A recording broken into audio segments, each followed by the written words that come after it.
So following the millennial reign, we have the final rebellion. Verse 7 says, "And when the 1,000 years are expired, Satan shall be loosed out of his prison, and shall go out to deceive the nations which are in the four quarters of the earth, Gog and Magog, to gather them together to battle, the number of whom is as the sand of the sea.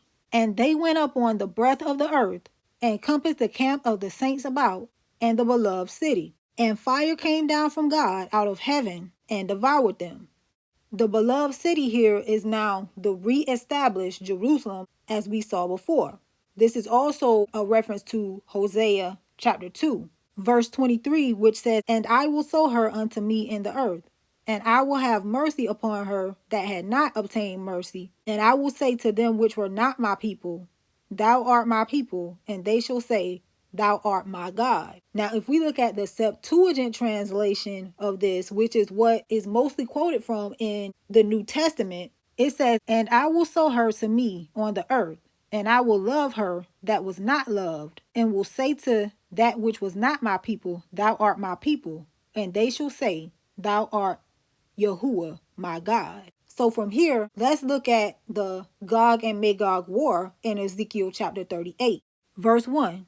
"And the word of Yahuah came unto me, saying, Son of man, set thy face against Gog, the land of Magog, the chief prince of Meshach and Tubal, and prophesy against him, and say, Thus saith Yahuah Elohim, Behold, I am against thee, O Gog, the chief prince of Meshach and Tubal, and I will turn thee back, and put hooks into thy jaws, and I will bring thee forth and all thine army, horses and horsemen, all of them clothed with all sorts of armor, even a great company, bucklers and shields, all of them handling swords. Persia, Ethiopia, and Libya with them, all of them with shield and helmet. Gomer and all his bands, the house of Togarmah of the north quarters, and all his bands, many people with thee." So we see here that the people being gathered are gathered from the four corners of the land of Israel.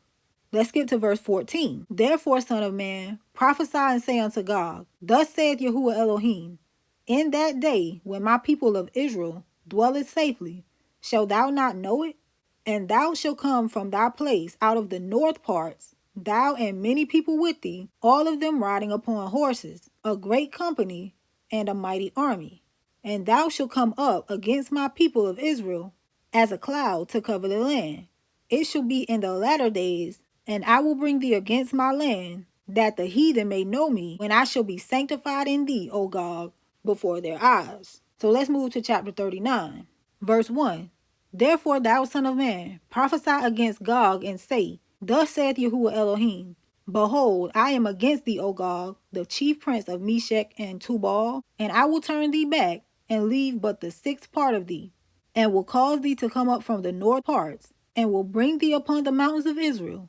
And I will smite thy bow out of thy left hand, and will cause thine arrows to fall out of thy right hand. Thou shalt fall upon the mountains of Israel, thou and all thy bands, and the people that is with thee. I will give thee unto the ravenous birds of every sort, and to the beasts of the field to be devoured.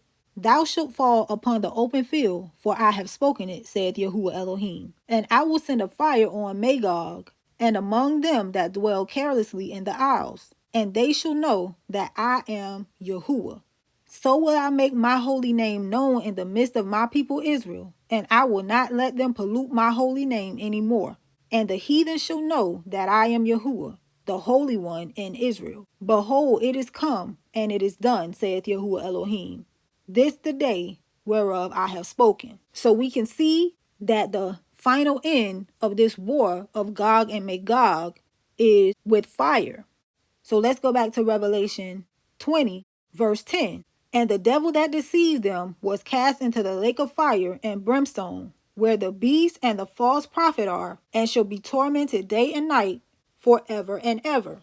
So this marks the end of deception and the beginning of eternity. But before this, there is an uprising from without the city, which tells us that there are people living outside the city. And this rebellion means that for whatever reason, they are unsatisfied with what is happening on the earth.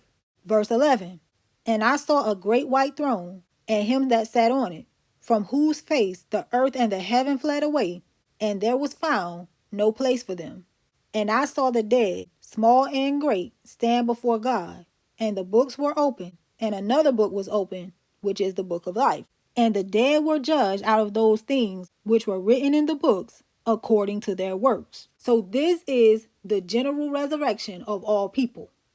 There are two books open here. One of them is the book of life. The other one is unnamed, but if it's not the book of life, we can logically deduce what it is. And the sea gave up the dead which were in it, and death and hell delivered up the dead which were in them, and they were judged every man according to their works. This is twice that we are told that everyone is going to be judged according to their works. And death and hell were cast into the lake of fire.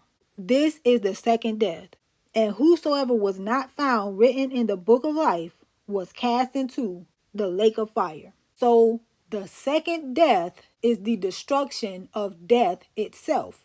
There will be no more death. There will be no more grave. There will be no one being burned in the lake of fire for all eternity. The grave, the wicked, and death are going to be destroyed, and only the living, who are the redeemed of Yahuah, will remain.